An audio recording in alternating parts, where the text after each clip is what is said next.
So I'm Brian Looker here with Shai Mount, the owner and operator of Zinzing Cafe and in Urbana and Doodles in Campustown.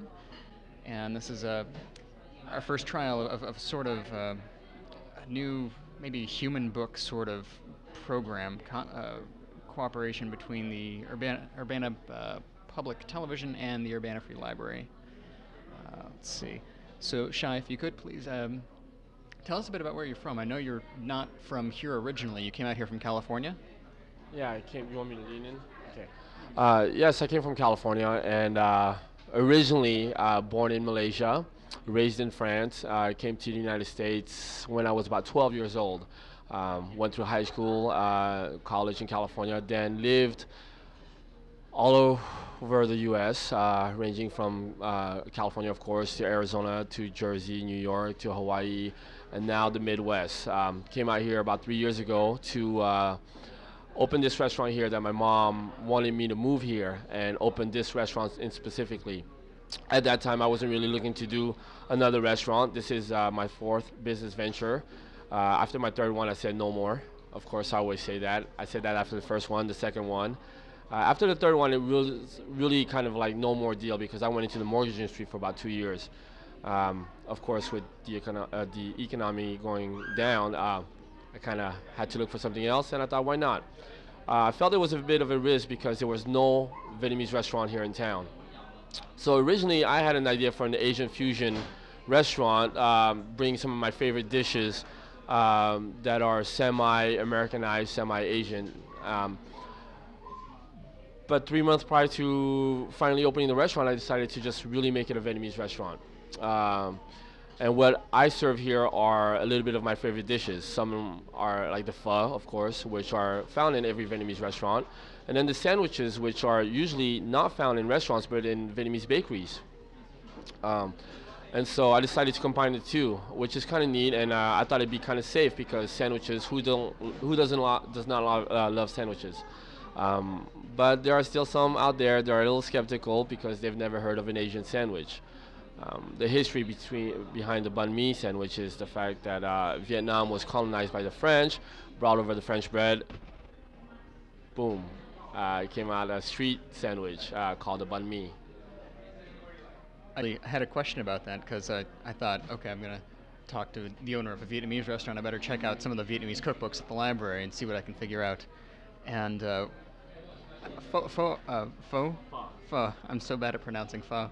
I found in the books, but banh mi I didn't see in there. And when I did find in one of the books banh mi, it appeared to be like a doughy pastry.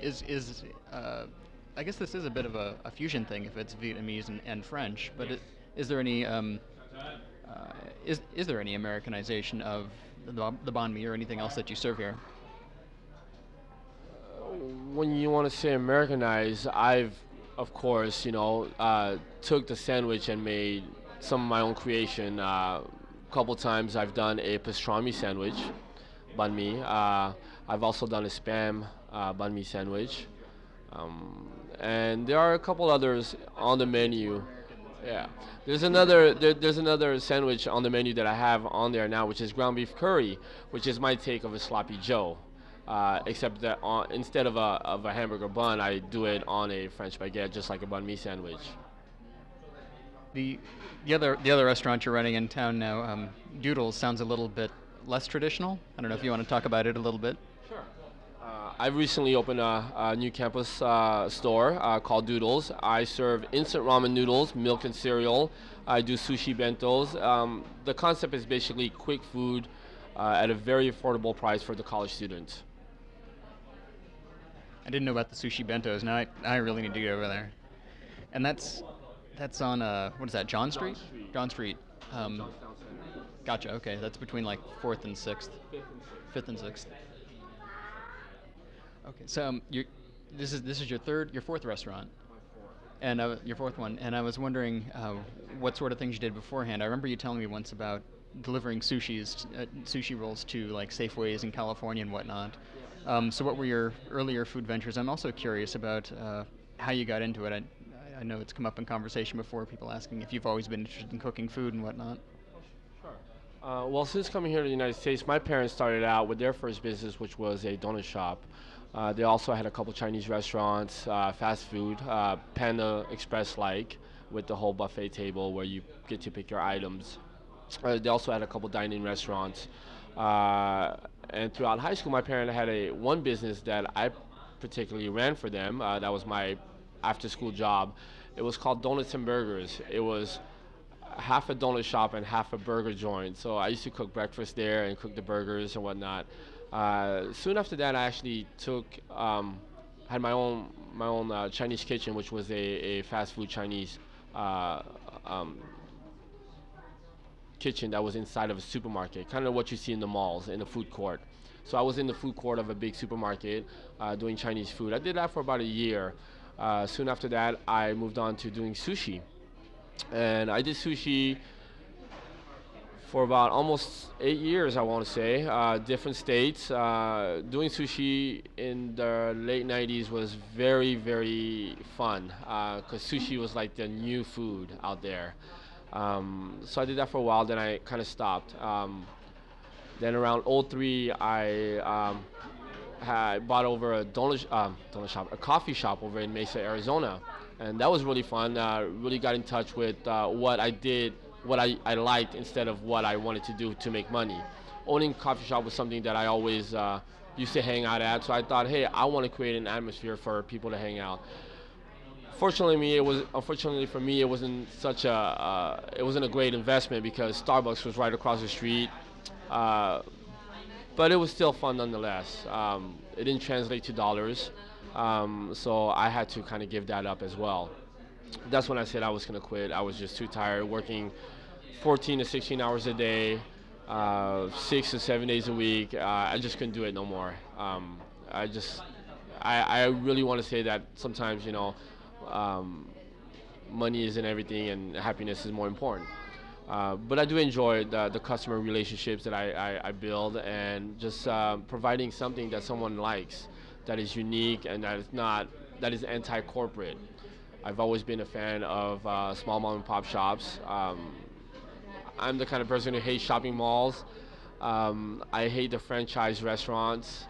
I don't hate them, but I just don't care too much for them because there's just a lack of character to the businesses. And so here I'm very passionate about you know serving what it is that I like, the way I like it. Um, I can be a bit of a food snob sometimes when I have customers coming in here, or just telling me how they'd like their dishes to be made. I understand that it's great. A lot of us have food allergies, we have preferences, we have dislikes. But a lot of the stuff that I create, they're intended to be made and served a certain way. So whenever I have to make changes, I just kind of cringe a little bit. But I have a very like my taste buds loves sodium, loves salt. I eat everything spicy, and I know that not everybody can handle that. So you have to adjust things, and especially with everybody's diets these days, we kind of have to tailor to what uh, to people's needs if we want to stay in business. So that's something that I understood, and I kind of softened up a little bit. And I'll tell you, the vegans and vegetarians among us are real appreciative of it. Some delicious stuff for us here. I also had a question. I thought I'd ask you a bit about starting and running a business here in Urbana. I mean, you were well practiced, it sounded like, doing that elsewhere. If there's anybody thinking about starting up a shop here, if it's a restaurant or any other sort of non-corporate business, non-franchise national sort of business, do you have any advice for them or any tips? Be ready to work hard. I think dedication is the one thing that I've put into this business that I didn't prior. Also because I was a lot younger, so I still had other what I used to call priorities.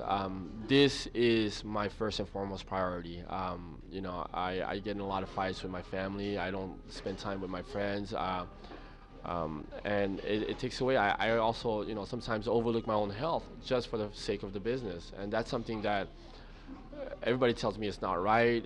You should take care of yourself first. But the truth is, if I didn't set my mind to, hey, my business comes first, I don't think I would have done as well as I did in the past 2 years. I would like to say that that's why I've succeeded. Also, Urbanus is a smaller town, and so it was really easier to just reach out to everybody. When the news of a new restaurant opens, it spreads to the two towns, which is great. It's a smaller market. I had an easier time to work with, as opposed to building a restaurant in Phoenix or in Orange County, California, where there's someone like me on every corner, and it's so hard to set yourself apart from the other businesses. The one thing that I definitely was trying not to do here is to try to serve the same dishes that other restaurants are serving. I always felt that I do a really mean fried rice, really good, but I have a restaurant next door to mine that does that, so I don't want to compete with them. I feel like, hey, let's just bring something new. I pride myself on my summer rolls, aka spring rolls. I definitely didn't want to do them the way that people are accustomed to. And the one complaint, or the one, I wouldn't call it a complaint, but everybody's always assuming that they're going to get the shrimp summer rolls or spring rolls with cocktail shrimps inside them. And they're always thinking that that's not shrimp. A few times I've had customers argue with me. I mean, it's a shrimp cake that goes through a two-step cooking process. It's a pain in the butt to make, but I wanted to make it special.